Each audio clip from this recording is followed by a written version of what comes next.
Hey everybody, my name is Devin. I'm Shelby, and welcome to Infuse. Infuse Church is a church for imperfect people exploring faith and finding a community, which means our online services aren't just a video to watch while you're doing laundry. It is a community to engage in the chat room. Yeah. And there's a couple of different ways that you can engage after you say like where you're from and what your name is, whatever your comfort level is in the chat room. You can go to infuse.church/connect and sign up for an online group, which will kick off in the fall, or if we have enough people, it might kick off even sooner. And you can also sign up to serve in a couple online ways, or you can, and just enjoy the most, get the most you can out of this next little bit.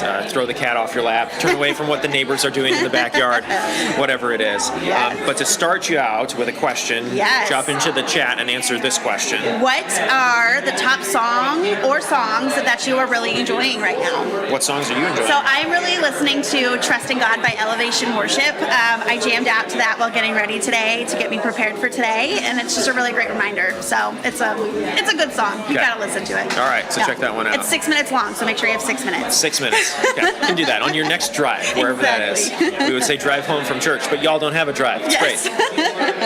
What about you? I am enjoying All Right by Megan Trainor and Sam somebody that I forget. Yes. You've got an online chat host today. Her name is Heather. She's great. She'll be there to answer any questions you have, put some links in there, and just say hi to everybody. Yeah. And then we are launching into a new message series called You're Not the Boss of Me. It's the first week of that. Alan is going to be teaching on that. And the summary of the series, if you hadn't heard yet, is when left unchecked, our emotions have the potential to control us. So how do we silence the voices that fight for our attention? Yeah. Right.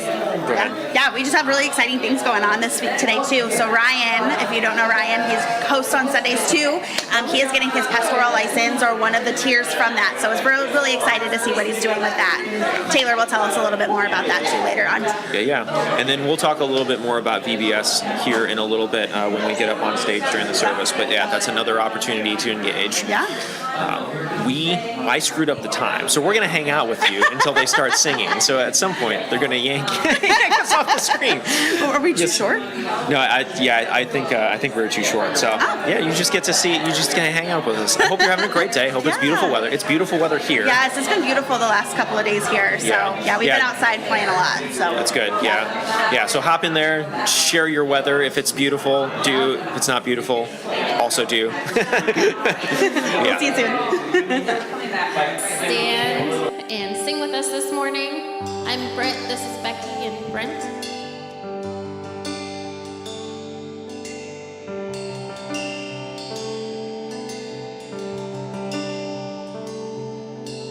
Before he spoke creation, the God of heaven knew our names.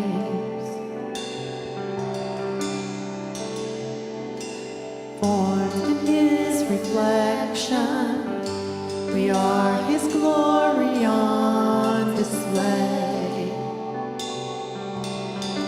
And his heart is good, he is always kind.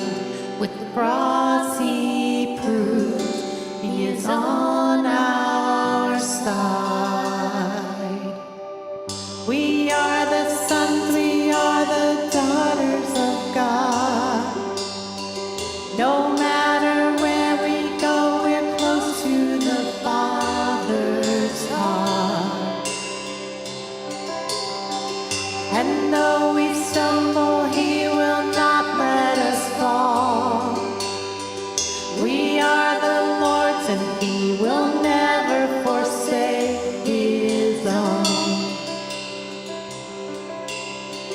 We are the sons, we are the daughters of God.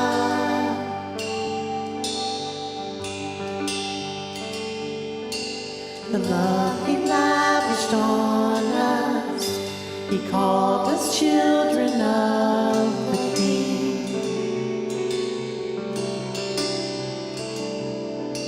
And in his love and kindness, he chose the lonely and the weak. And his heart is good, he is always With the cross he proved he is on our side. We are the sons, we are the daughters of God. No matter where we go, we're close to the Father's heart. And though we stumble, he will not let us fall. We are the Lord's and he will never forsake his own. We are the sons, we are the daughters of God.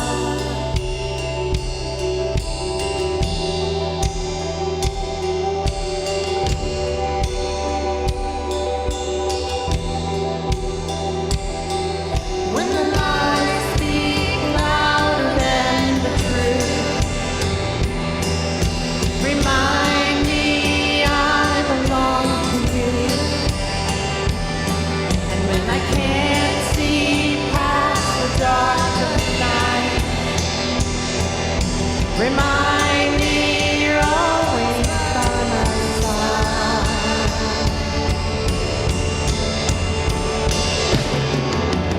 We are the sons, we are the daughters of God.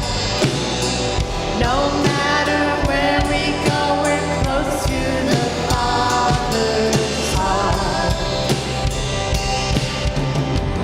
And though we stumble, he will not let us fall. We are the Lord's and he will never forsake his own. We are the sons, we are the daughters of God. As we just reflect on the lyrics that we just sang together, and we move into this next song talking about God's reckless love that he has for us, I just want you to focus on who you are in Christ.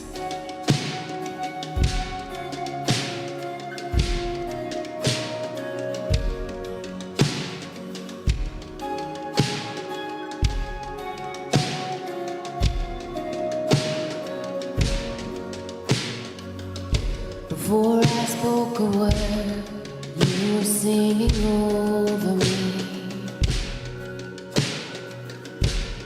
You have been so, so good to me. Before I took a breath, you breathed your life in me. You have been so, so kind to me. Know the overwhelming, never-ending, reckless love of God.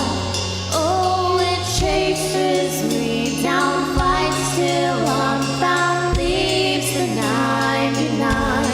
And I couldn't earn it, and I don't deserve it. Still you give yourself away. Oh, the overwhelming, never-ending, reckless love of God. Ooh.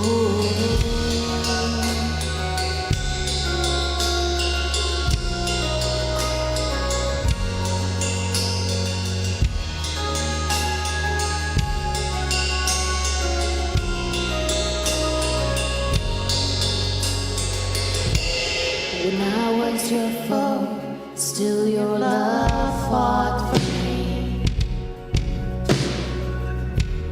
You have been so, so good to me. When I felt no worth, you paid it all for me. You have been so, so kind to me. And oh, the overwhelming, never-ending, reckless love of God. Oh, it chases me down, fights till I'm found, leaves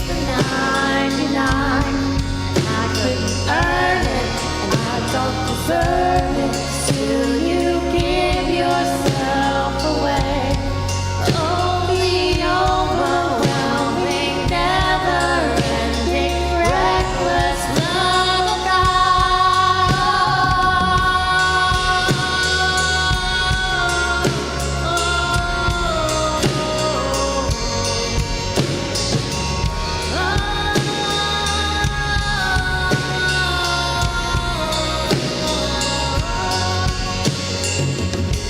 no shadow you won't light up, mountain you won't climb up, coming after me.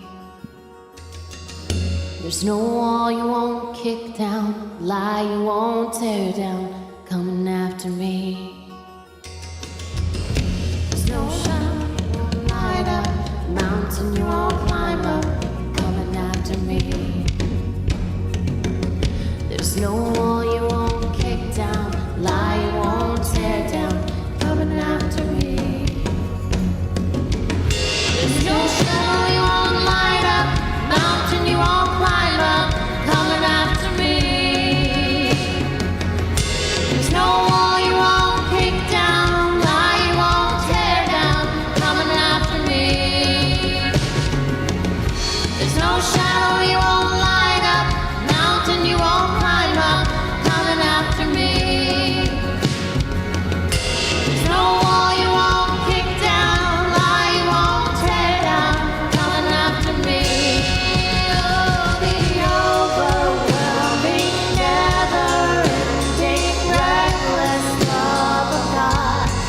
Oh, it chases me down, fights till I'm found, leaves the 99, and I don't deserve it, but deserve it. Still you give yourself away. Oh, the overwhelming, never-ending, reckless love of God.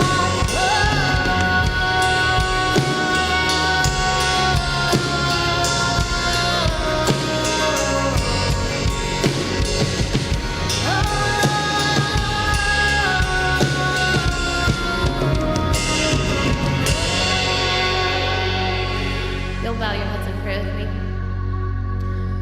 Lord, we just thank you for allowing us to be gathered here, especially this Sunday in the cafeteria in such an intimate setting, close to each other. I just pray that your presence is in this place and is felt, Lord, and we just open our hearts to that and open our hearts to the message that Al is bringing today from you. And I just pray that you let us allow it to touch our lives this week. As we're going through our week, give us moments that we can reflect on the message and be like, there's God. There he is. And I just pray that you are with us today. In your name, amen. You may be seated.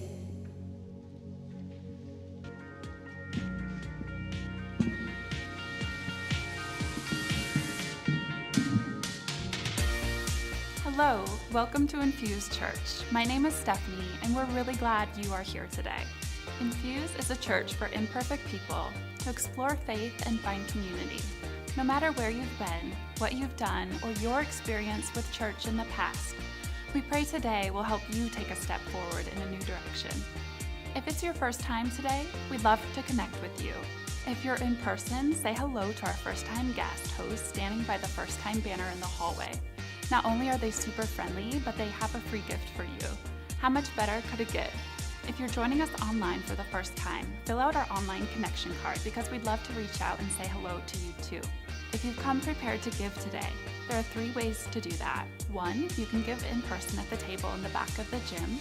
2, online through our website or Infuse Church app.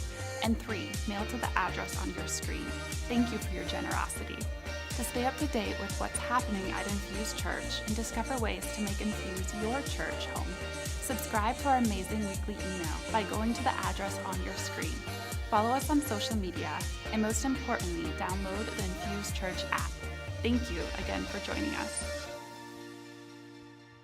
Good morning, everybody. My name's Devin. And I'm Shelby. We're so glad that you're here today with us in the cafeteria. It's a more intimate setting. They're also cleaning the gym, so usually we meet in the gym if you're here for the first time.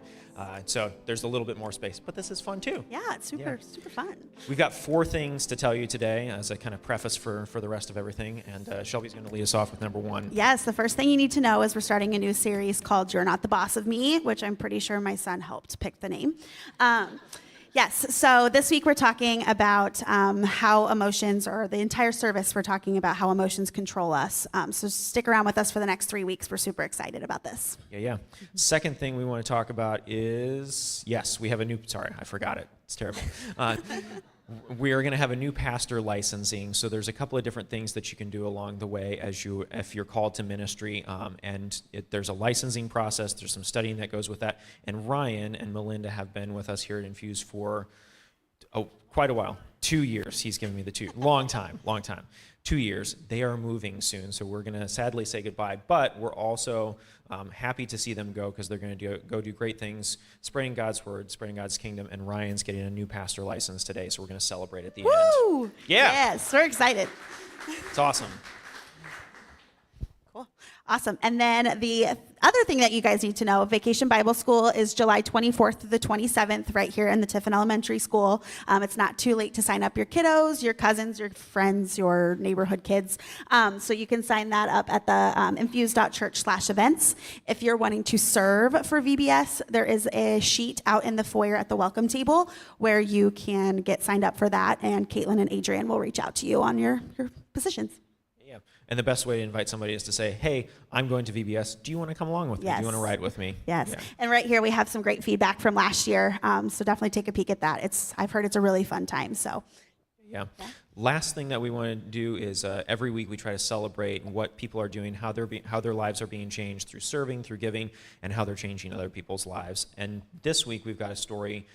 You might know, you may not know, that we're a church in 3 locations. Online for you online folks, up in Cedar Rapids and here in Tiffin. And we've got a church board that is kind of the steering, guiding committee. Just had elections, and Susan, who's going to be on the video, joined the board, stepped up to a call and answered it. And you'll hear a little bit about her story there and about why she joined the board and in a specific role. I was recently nominated and voted to be the president of our church's missions council. I had a really hard time saying yes to that nomination because I had very real concerns. I was concerned about my time and my stress levels. But I quickly realized that my prayers align with this nomination. For many years, I have been praying for the outreach of our church, for how our church is impacting our community. And more recently, I have been asking God where my place is in this church. And a little addendum to that prayer was I asked him to place me on a team. So my prayers align with this nomination, and I said yes. I'm still concerned, and I think this is going to stretch me, but I need to practice living faith over fear. And if God wants me here, He is going to equip me, and He is going to provide for me. And that's something that we talk about here regularly. If you come back in August, there's going to be a series about generosity and the ways that God equips you and provides for all of us. But super cool story on her part. Do what's right for you, obviously, but there are, if you're praying for something, if you're looking for something, maybe the answer is right there. And maybe, this is not me saying, like, you have to do this is the right thing to do, but if it's right for you, there's a couple of different ways to get involved to help make things happen here at Infuse. You can serve like Susan is doing, like a number of folks are doing, and say yes to opportunities to shadow. It's not like sign up for 7 weeks or a whole year of something. It's check this out. See if serving at the front and saying hi to folks, see if making sure that the coffee's ready and being a welcoming host, see if being that first-time host is the right thing, or setting up chairs or something, and just see if it's right. So go to infuse.church/connect, or you can scan that QR code there with your phone, or if you want to give financially to help support our pastoral team, all the folks, all the equipment that we need to do this, you can scan that code or go to infuse.church/give. But every week we remind ourselves of the following, which is... Yes. So the church is not a building or a place. It's the people here in person and online. So for the next 3 minutes, you are going to get with the online chat or hear in the people that you have not drove with. To answer this question, have you ever tried to play a musical instrument? Yes, you have tried, but maybe there's one that you have tried at and failed spectacularly, and tell that story as well. Yes. I have failed spectacularly at the violin. I just, I used to try, quote, air quotes, play the guitar in my bedroom when I was in middle school. The only chords I knew was to the AC/DC song, like the bow, bow, bow, that one. That was the only one I knew. That counts. So go find somebody you don't know yet. Ready, set, go. Go.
was great, all right? What was that? I thought you said we were gonna act casual. Riley, is everything okay?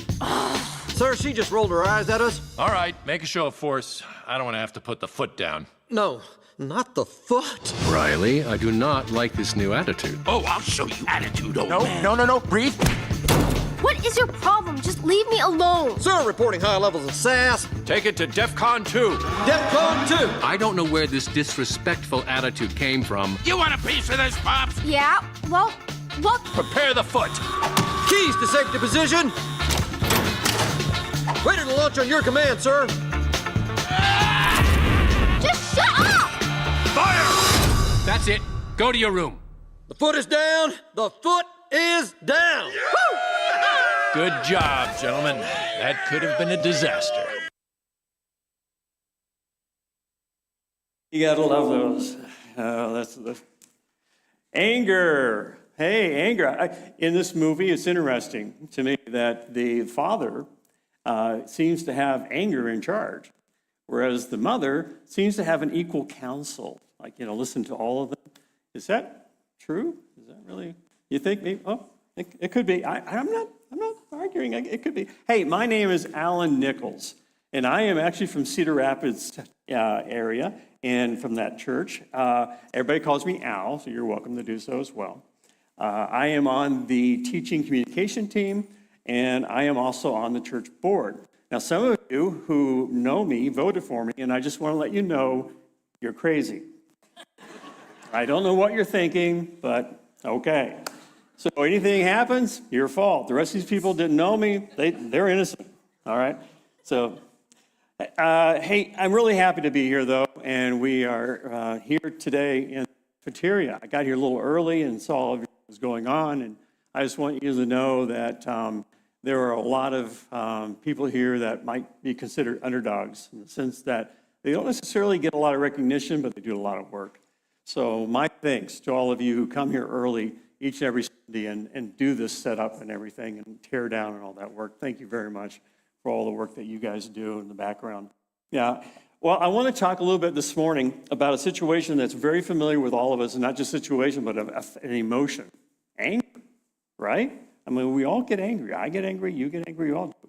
But the thing is how do we handle our anger? That's what's really important. And it's not just important, it's really kind of vital in how we handle life, right? Well, let me give you an example of my life. Back in 2019, I was the IT manager of a company in Cedar Rapids, and I was in charge of part of a team helping to bring about a very, very big software package that was basically one of those kind of software packages where it runs the entire company, right? From the minute you order something to the minute it ships out and goes to the customer, and then, excuse me, I forgot to get some water. Then the minute they come back to get it serviced and everything, the whole thing, very important. So this is a huge process, a very huge process, right? And so it was going to take 10 months to put this thing together, 10 months, and a team of 12 to do it. 10 months, team of 12. So we are meeting every day. We have somebody who comes in who teaches us. They're an expert with the software, and they're saying, you need to implement this, and here's what you have to do. And we're learning, we're trying. And then what happens? In January of 2020, thank you. January of 2020, pandemic, right? Okay, so the pandemic comes along and everything shuts down. But they tell us, corporate says, is there any way you can keep going? We'd like for you to keep going. So we go, well, I don't know. So we talked with the people who were the training people, and everything helping us, and they said, well, we can try remote. And trying remote back then was literally making it up as you go along, because they were not remote things back then. We tried Zoom, which was new to us. There's no Teams at that time, Microsoft Teams. It was just, we had tried Zoom. We tried a couple other platforms, but the problem was that they seemed a little unstable. And it was probably because they were overwhelmed. I imagine everyone was trying to do this, right? We wound up just having to go ahead and go with a regular conference call type phone, and do it that way. And I can't tell you how many times the guy on the other end trying to train us goes, guys, everybody's quiet. I can't read the room. You're going to have to tell me what you're thinking. What's going on, right? It was very difficult. It was very difficult for us to run it that way, but we kept going. And then what happened? A little later that year, Cedar Rapids was hit by a derecho. Never heard of it before. Hey, welcome to town, derecho. And they just wipe everything out. 145-mile-an-hour winds being sustained for like 40 minutes. I mean, this is hurricane-type winds in Cedar Rapids, wiping the place out. Loss of power. Here we go again. Well, can you keep going? Because this project is really important. Can you keep going? Can you do that? Well, what do? I mean, we got homes that we have to get to. clean up. And okay. So we came up with a plan. We're going to drive down to Iowa City, and we're going to do it there at a hotel. We're going to hotel that room there, and we'll have it there. So we did it that way then. And it was not fun. It was just as equally difficult because we weren't really focusing on the fact that we had to get this done. We were thinking about the disaster we were leaving behind in our homes. Okay, so all these things happened, and yet by September of 2020, we went live with that software. 10 months through all those problems, we went live. We did it. And there were a lot of congratulations, a lot of happy people at corporate. And in our little group of managers doing this, we said, well, hopefully they'll appreciate it in more tangible ways. Yeah, you're laughing, aren't you? Because you kind of know where this is going. Yeah. So here comes the raises, right? Well, then it's a thing where they're scratching their heads and going, well, we went through a pandemic and, we had some problems. Some of the companies didn't do as well, didn't perform as well. Now, we made a profit. I mean, we did. We were still making profit. So they managed to squeak out enough money to give everybody in corporate a raise, but they told us to hold off. Yeah, exactly. I was mad. I was angry. I was angry because of all the sacrifices, not just me, but this whole team made to get this done. And we feel like we're not being recognized. We didn't get what we deserved. And I got angry. Have you ever felt that way? Yeah, you felt that way. Something that makes you angry, something that you feel like, hey, I deserve this. I should have been recognized for this, but I'm not getting it. So in this boss of me, we're talking about anger on the first slide, and we're talking about erasing the debt for a fresh reset. Now, I'll explain debt here in a minute, but that's what we're talking about this morning. Anger is a normal response. It's a human response. We don't deny it. Jesus got angry. There were times when Jesus said to tax collectors and to people who were they were making a business out of worship.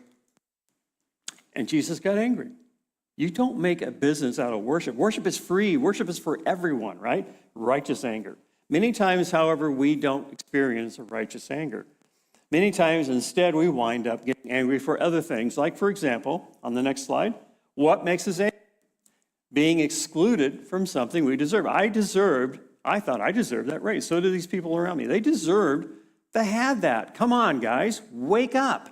What is wrong with you? Can't you just a few months ago were praising us about what we did, and now you can't follow through? What else makes us angry as well? Not receiving well-deserved recognition. Same thing. It's like, well, I'll give you a thank you, but that's it? I mean, when you put out that much, when you work that hard, it takes more. It takes a little more than just a thank you. That's appreciated. Yeah, we thank you. I appreciate that. But there needs to be more, right? The next thing is losing something we've invested in. Does that make you angry? Yeah. You invest in something, you put your time into it, you sacrifice for it, and then you don't get what you wanted out of it. In fact, you might lose something in the whole process. And then finally, and this is the big one, being unfairly treated or rejected. That's a huge one. When you go somewhere, when something happens, when something is said, and you think, that's because of my situation, that's because of maybe who I am, and they're seeing me in a way that I don't appreciate, and you feel unfairly treated. That makes you angry.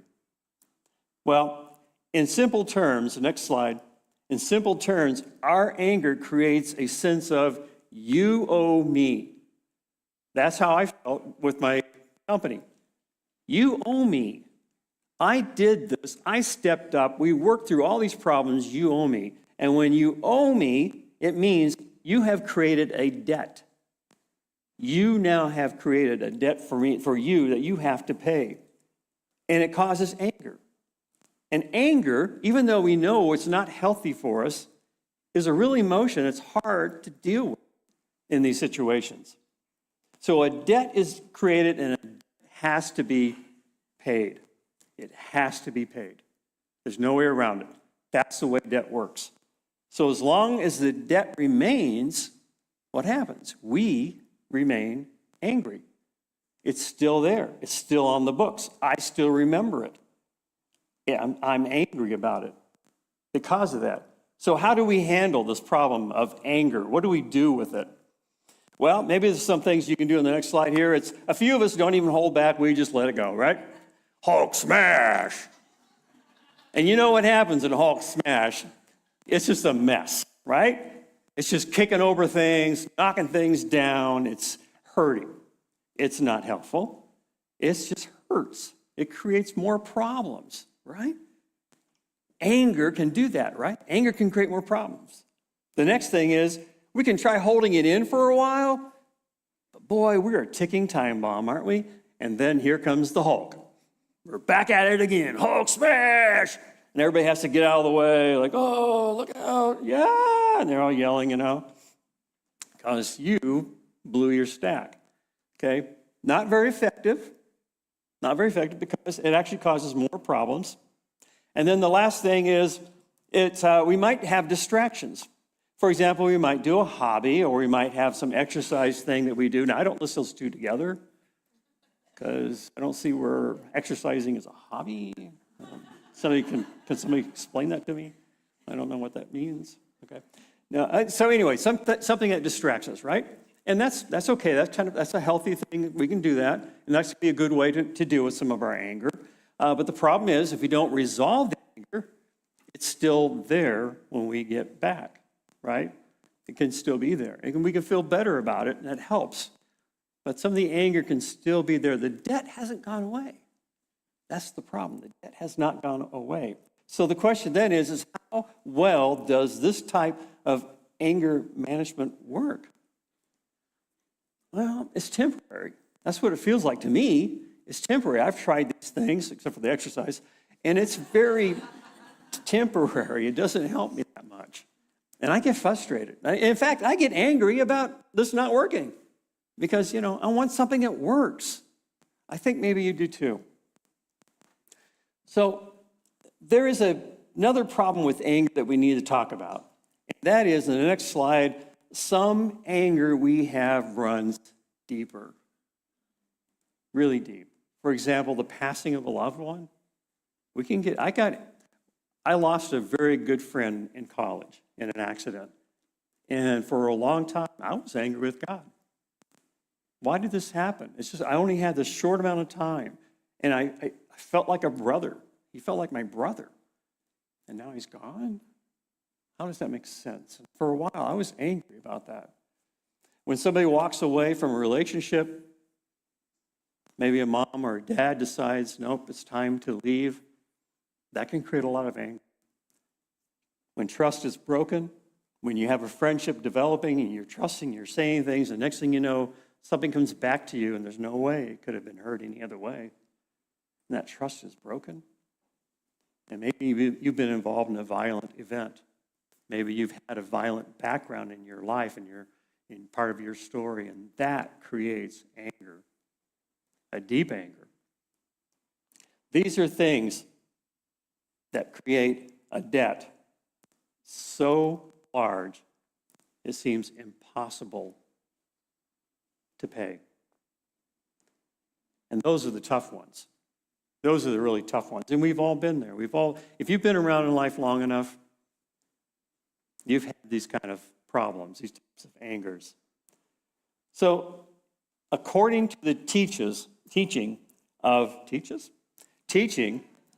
Jesus and examples in the Bible, there is a very simple sounding solution. It's forgiveness. How did that land? In the next slide. Forgiveness. Is it possible? Is it even possible to do that? And why? Why does it have to be forgiveness, right? I don't know. I'm not sure I can do that, right? So what do you think when you hear forgiveness? Did you roll your eyes? I heard somebody say, no way, no. I know. Some debts don't cause us much frets. There are some things we get angry about on a day-to-day, and we can kind of brush that off, right? But there are deep ones that can't get easily brushed away. And if we allow them to, they will fester.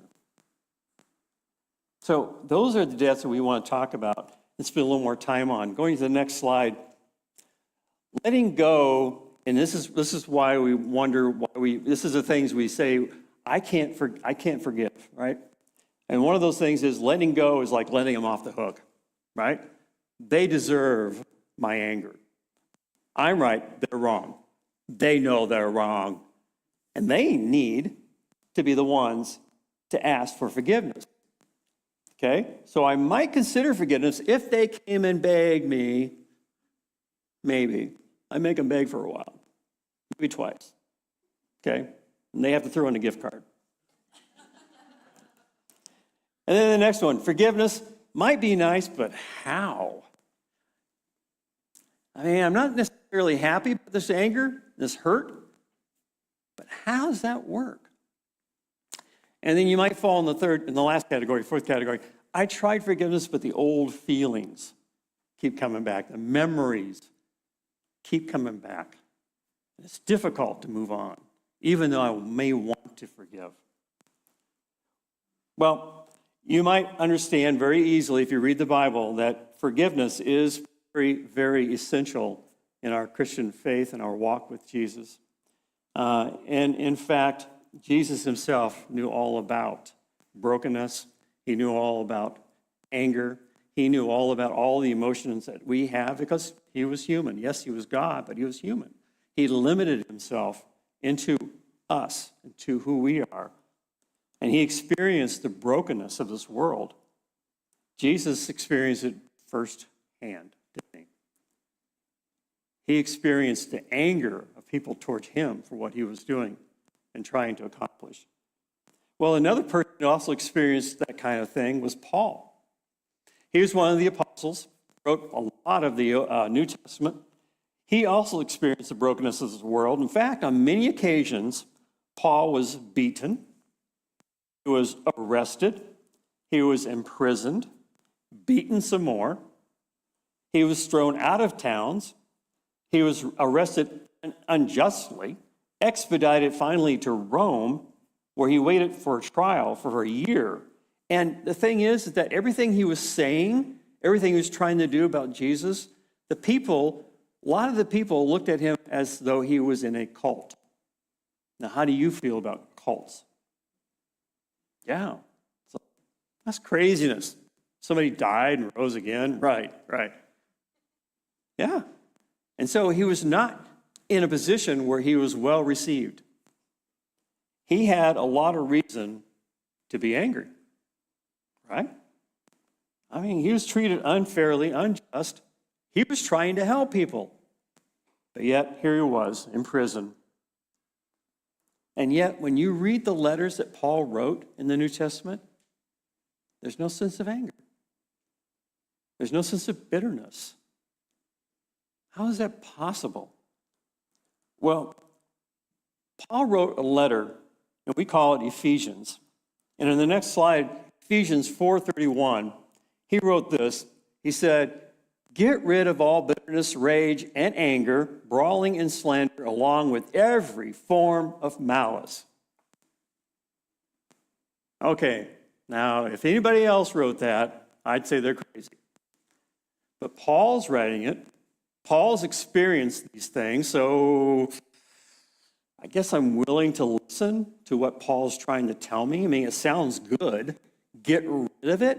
Yeah, that'd be nice. I don't want carrying bitterness and anger. I don't want to slander. In fact, Paul just throws everything into the very last part, every form of malice. Doesn't make any difference what you call it. Every form of malice. Okay? Well, Paul goes on to offer us a very good response to anger and a very good reason for forgiveness. In the next slide, Ephesians goes on. He writes, "Get rid of all bitterness, rage," brawling. Oops, am I in the wrong place here? I might be. Get rid of all bitterness. Oh, I see. Sorry.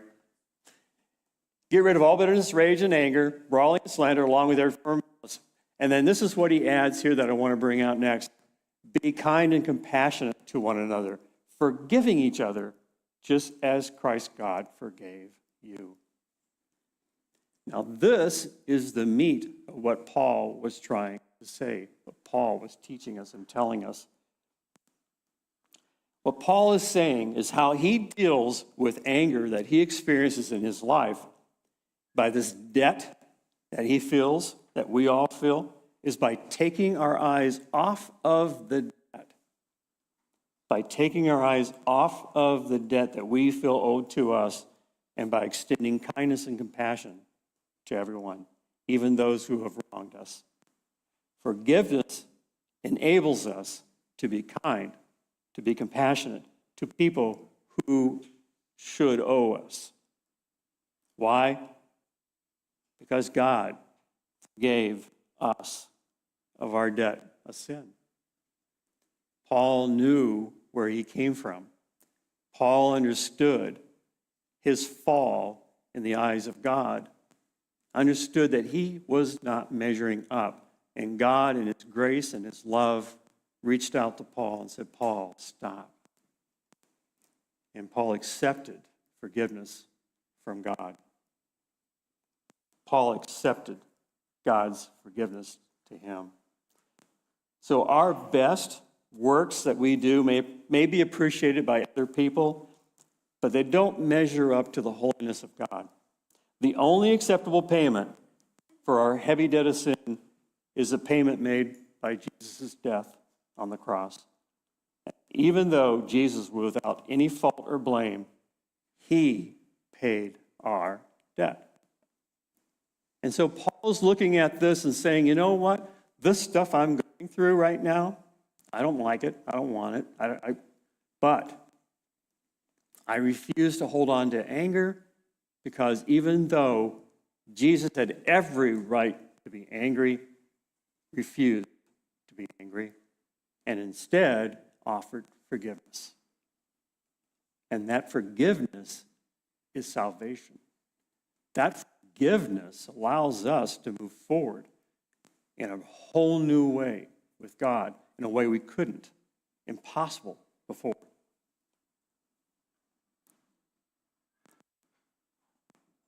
Perhaps you have personally experienced that kind of forgiveness in your life, God's forgiveness.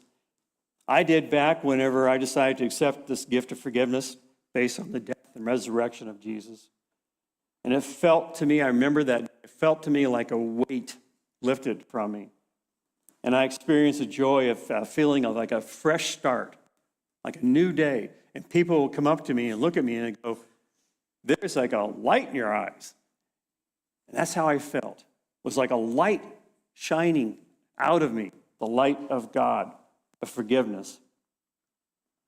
Therefore, our attitude of forgiveness should mirror that of God's forgiveness towards you and me. Now, we love Peter. I love Peter in the Bible. He's one of the disciples, remember? And Peter normally he would speak and then think. And I don't know, some of you might, kind of sort of Hulk, but not he was a mini Hulk, kind of a mini Hulk. And he would say things, and then Jesus would have to go, yeah. Well, he did that. In Matthew, in the 18th chapter, and I would recommend reading, Jesus spoke in parables, stories that had a moral lesson, and great stories. Everything, all of them have high relevance, even to us today.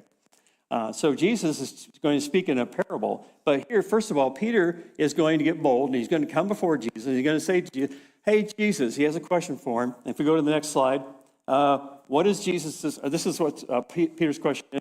He's saying basically, hey, Jesus, I've been thinking about it, man. And what if my brother or sister sins against me? How many times should I forgive them? I'm thinking 7. 7's a good number, right?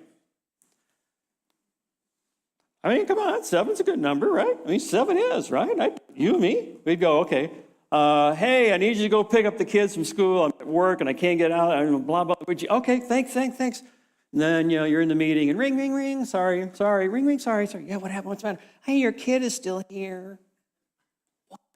What? Man, Okay, all right, never mind. I got it. Fine. I forgive you. 7 times? That seems to be stretching. 7 times? Yeah. Now listen to the Jesus. This is what Jesus said. Not 7, but 77. What if you do something 77 times? I think we call that a habit. It is, isn't it? And I think that's what Jesus was trying to imply here. You don't just do it once or twice or maybe even 7. You have to exercise forgiveness in your life all the time. Because we live in a broken world. It's going to happen, right? So he tells this wonderful parable. It's in chapter 18, verse 21 through 35. And I'm not going to read through the whole thing, but I'm going to give you the summary of it, okay? We call it the parable of the unmerciful servant. What happens is Jesus says there was this king. And this king was, of course, very wealthy. But he had made some deals. And so he decided, you know what? It's time for me to collect some of these deals, some of these things I've done. So he's been calling in his servants, and they, hey, you owe me whatever. And they go, okay. Well, he called in this one guy. He comes in, and the king says, hey, I've decided you need to pay up your debt. And the guy goes, well, that would have been $10 million that you let me have, and I don't have it. And the king says, well, we got a problem. And what I'm going to do is, in order to help pay off this $10 million you owe, I mean, can you imagine owing somebody $10 million? Well, to help pay that off, I'm going to have to sell your wife, your children, and you, and everything you own. You know, I'm going to take all of it. Well, this guy just falls down on his knees and he says, oh, king, oh, master, please have mercy on me. I will pay you back. $10 million, dude? You're going to pay back $10 million? Well, I think the king knew there's no way $10 million was going to get paid back. So he said to him, I'm going to have mercy on you. Not only will you have time, but the debt is canceled. It's gone. $10 million debt. Gone. Like that. Wow. This servant gets up and he heads out and he sees a servant of his and says, hey, you're the guy that owes me $100. And he grabs him by the throat and he says, I want my $100, man. And he says, oh, I don't have it. And he falls down. He says, have mercy on me. I'll pay you when I can, but I don't have it right now. And he says, not good enough.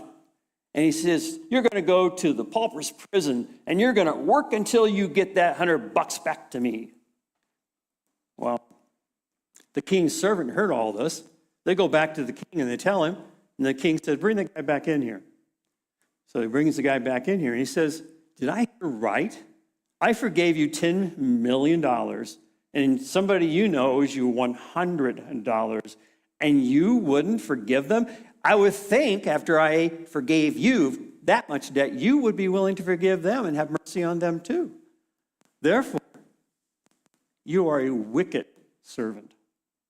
And I am going to collect on that debt now. I've decided I am.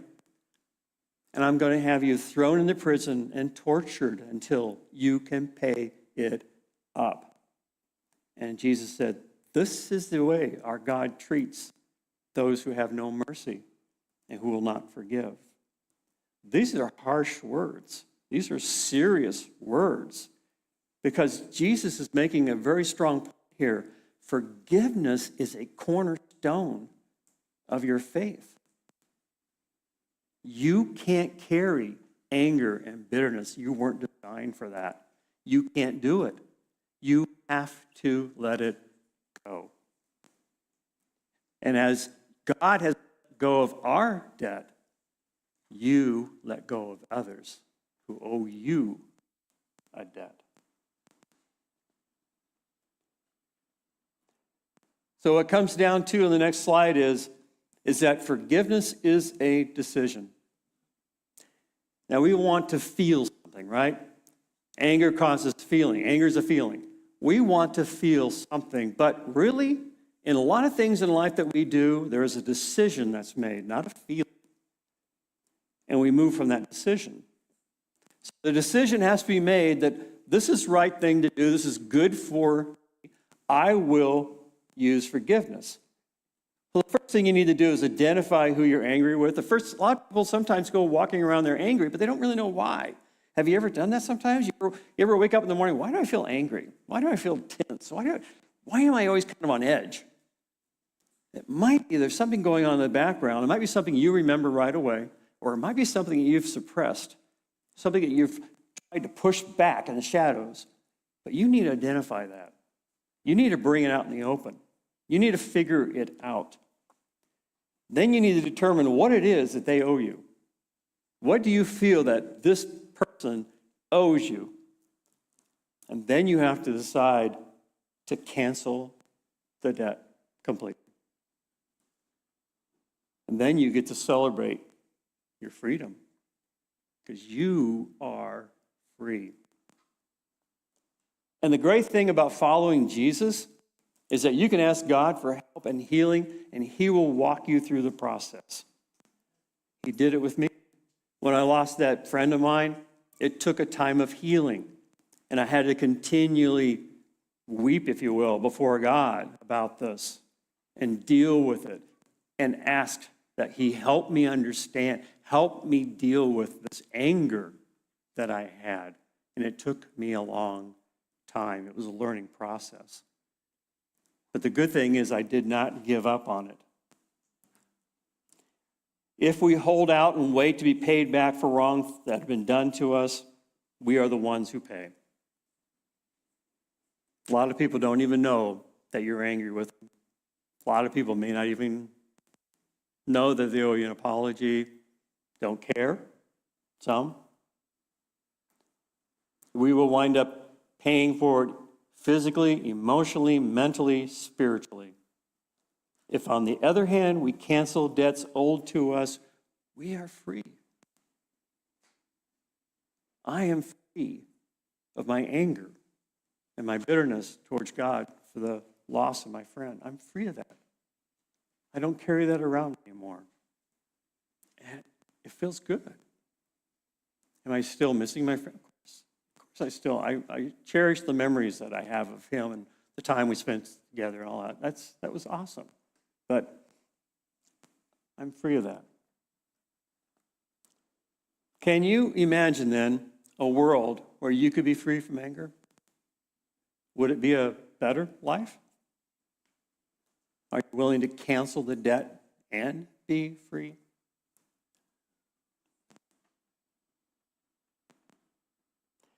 This is how we deal with things as we walk with Christ.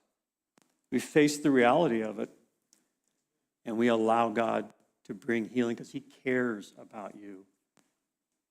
He does not hold debts. God does not hold our debts. Can we be free and not hold debts that others have, that we think they owe us? Our healing is important to God. And in this situation, in this setting of believers, there are people here who can help you. They can pray with you. They can help you through the process. They can help you find resources. This is a team thing. And not a single one of us is exempt from this anger and from these bitterness and things that can build up in our hearts. Every one of us has to deal with these things, and God has provided a solution. And it's a path. It doesn't just, most of the time, it doesn't happen instantly.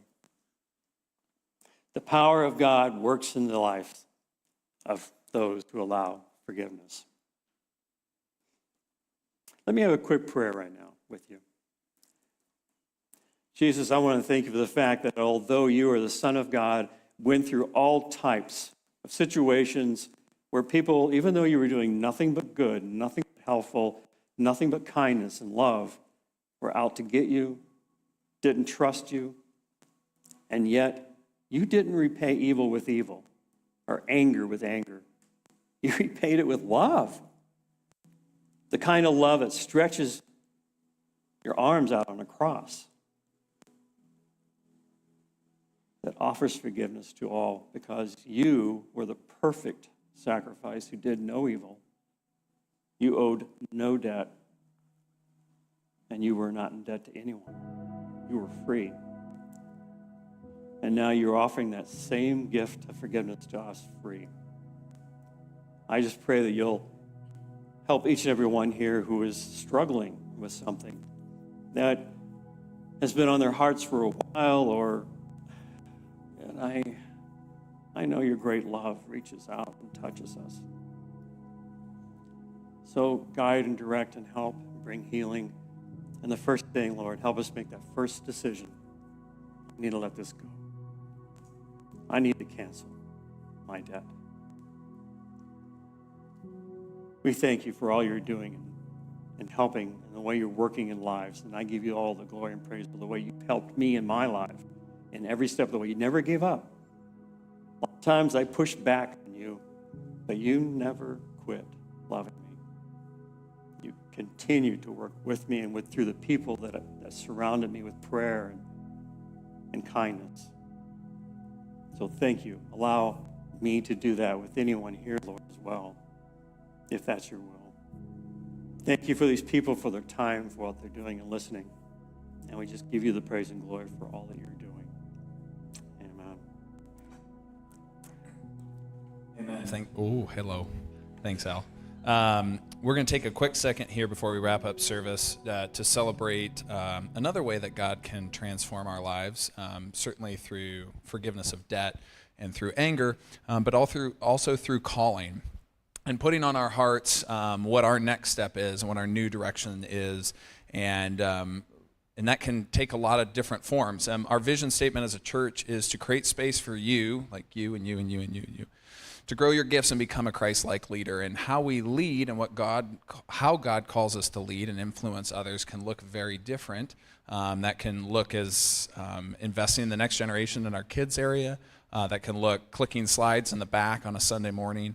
And that can look like full-time ministry. And we have started this thing here over the last few months, you maybe have noticed it, where we're celebrating when people take that step, that call to ministry, because it's a big step. And it's a big decision, and it's a really long commitment. And so today we're going to celebrate Ryan for two things. We'll get to that in a second. But for getting his local minister's license. And what that means, we got a little graphic here to show you, walk you through how that looks. Step one, this is very simplified. To give you a sense of scale, this is a minimum 4-year, maximum 9-year process or 10-year process. Step one is to sense a call to ministry.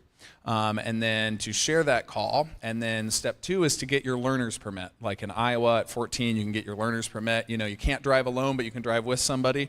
Though some people, I think, drive alone. Anyways, and so it's given by the local church board. You have to hold it for a year. You got to complete so many classes. You do assessment. You do multiple interviews. You get interviewed by the board. There's like a whole process. And that's what we're going to be celebrating today. You don't get the title of pastor, but you get the acknowledgement that you are in process of learning and celebrated for that. And it's the point at which the church kind of comes around and we say, hey, we're going to watch and encourage you and support you in this journey. And then step three is you get a district pastor's license. That's your intermediate permit kind of thing. You know, you get to drive on your own. But, you know, you don't get to drive like at 2 a.m. in the morning, though, again, I'm pretty sure people do. You know, that kind of thing. And then you're ordained pastor, full license, and after a minimum of 4 years. That's like the fastest you can do the process. So today we're celebrating Ryan. And so he's going to share his story. Some of you may have seen it last week if you were joining us up in Cedar Rapids for a combined service, but I know some of you weren't there because you were having fun on 4th of July, which is okay. And so we're going to watch Ryan's story, and then he's going to come up here, and we're going to give him that license, all right? So here's Ryan's story and why he's here doing this today. I think the Lord's lesson for me was do all this, do all the wrong stuff, and I'm going to teach you the right way to do it and to help you guide people not to make the same mistakes that you did. It was about, I would say 10 years ago, in my previous marriage. We were struggling. You know, we had 2 kids, very young, and I was struggling with porn addiction And of course, with marriage struggles, it's never a good combination. About 1:30 in the morning, I woke up, and I can't really explain the feeling. You know, I started praying, and I prayed for forgiveness and stop, you know, the porn addiction, to heal my marriage, and I felt a weight instantly lifted. That's what started to change my life for the good. So unfortunately, the marriage did not work out. Thankfully, I met a godly woman who I now get to call my wife, my best friend. Melinda has been a rock for me, and if you ask her, I'd probably have been the same for her, even though I don't know how. We were actually on our way to run some errands, and we were behind a car that had an Infuse sticker. So we went to the website, and we're like, you know, imperfect people, and we're like, oh wow, let's try that next Sunday. Well, here we are. 2 years later, we've been going to Infuse, and I think it was 2.5 weeks after starting in Infuse, the Lord was telling me, he's like, you're at church now. This is where I wanted you to be.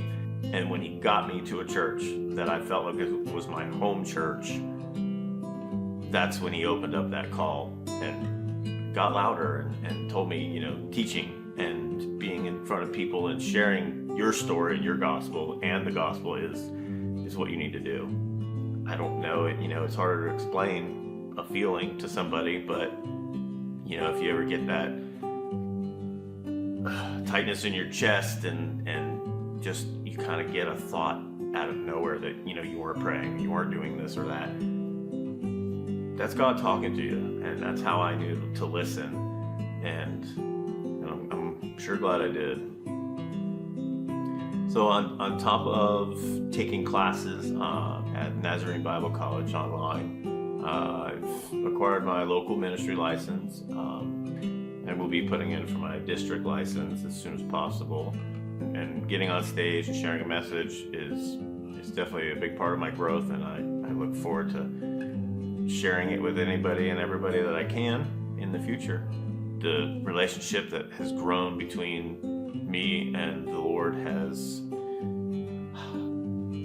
I don't know, I know it's brought me closer to him, but it's also brought me closer to my family, to Melinda, how I talk to complete strangers. He's definitely taught me humility, and that his forgiveness and his grace has always been there. And the stuff that I've done in my past that I'm not so proud of, he forgives me. This path that I'm on has changed me completely. If you knew me 5 years ago, I'm a totally different person, for the better. So I was saying there's two things we're celebrating today. One makes sense, kind of the other, bear with me. So the first is we're celebrating his local license. I'm just going to give that so I don't have to hold on to it, because you have to have two hands free. Yeah, absolutely. You still have to say I do to a couple things yet, and then it's official. The second thing is that we're celebrating that Melinda and Ryan are moving away, and you'd say, well, that sounds really sad. Is this your last Sunday, official last Sunday? Yes, okay, last Sunday. And that's really sad, and there is sadness, but the cool thing that I think is we're celebrating is that when you're part of a church, it's not just an us thing. We're not the only church. And I know, like, duh, Taylor, obviously we're not the only church. Yes, but like, we really are one group of people. We may express it slightly, how we worship and how we think of God slightly differently, but we're all one church, whether you're in Georgia, whether you're in Iowa, or anywhere around the world. This is a billions and billions of people kind of thing. And so even though they won't be with us here, they'll still be playing a part of the same team, a part of the big church, the church that really matters and really changes the world. And so that's, I think, a really exciting thing, that they're going to continue to do that where they connect in and feel at home in a church location in Georgia. So if you're going to go to Georgia, they'll be there waiting for you, okay? All right, so Ryan, have a couple things.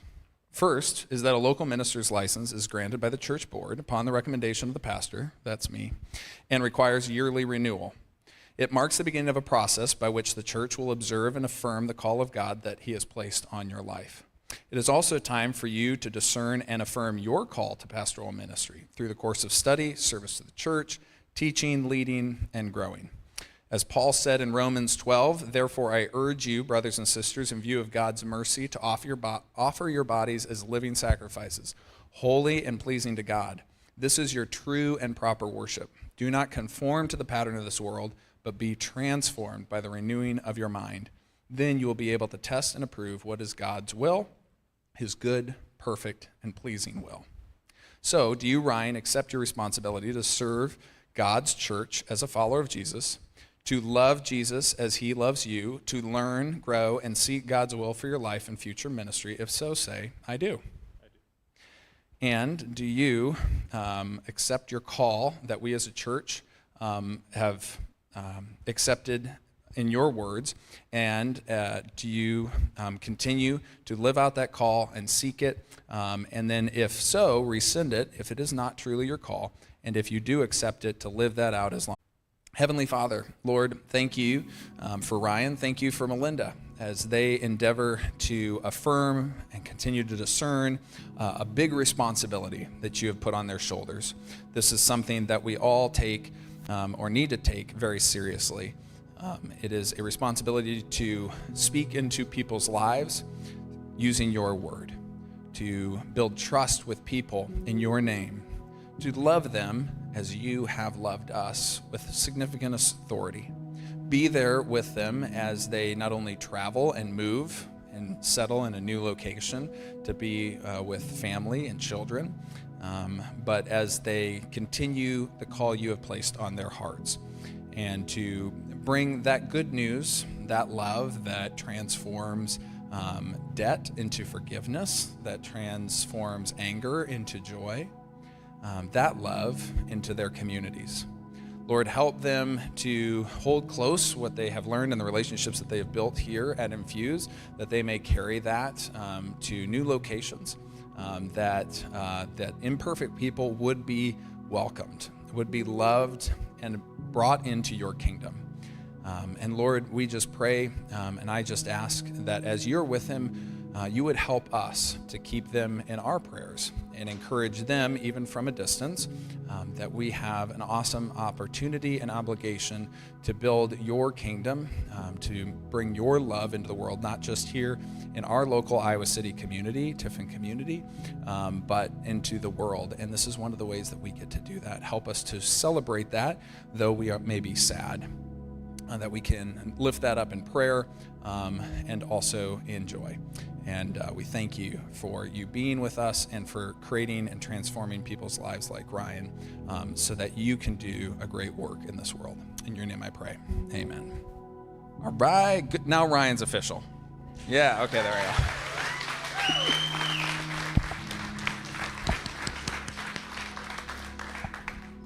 go. Oh, sorry, I'll get off the stage. Oh, here's your microphone. This is a new process. We're all learning this week.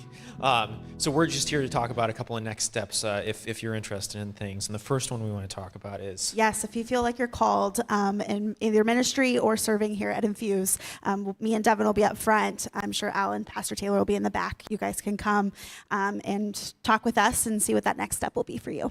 And like Al said in his message, if you want to get together with people, or if you want to pray with somebody, if you want to talk to somebody to deal with anger, to deal with anything, we're also here. There's a team of folks here. This is, like he said, this is a team sort of thing, and getting in that habit. I think that's what stuck with me the most. Like, yes. 77, that's a habit. Yes, definitely. It's great. So yeah, and the last thing is... Yeah, so we're going to sing one more song, so everyone stand, and we will see you next week when with child dedication and the second week of You're Not the Boss of Me.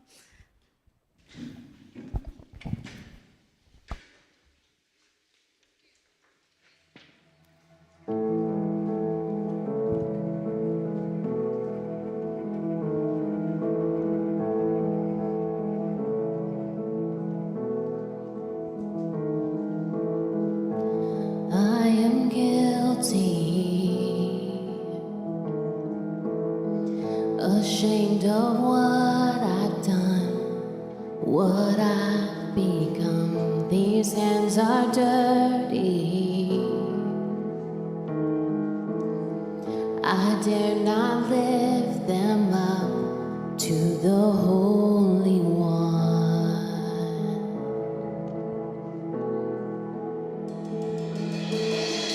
You plead my cause, you right my wrongs, you break my chains, you overcome, you gave your life to give me mine. You say that I am free. How can it be? How can it be?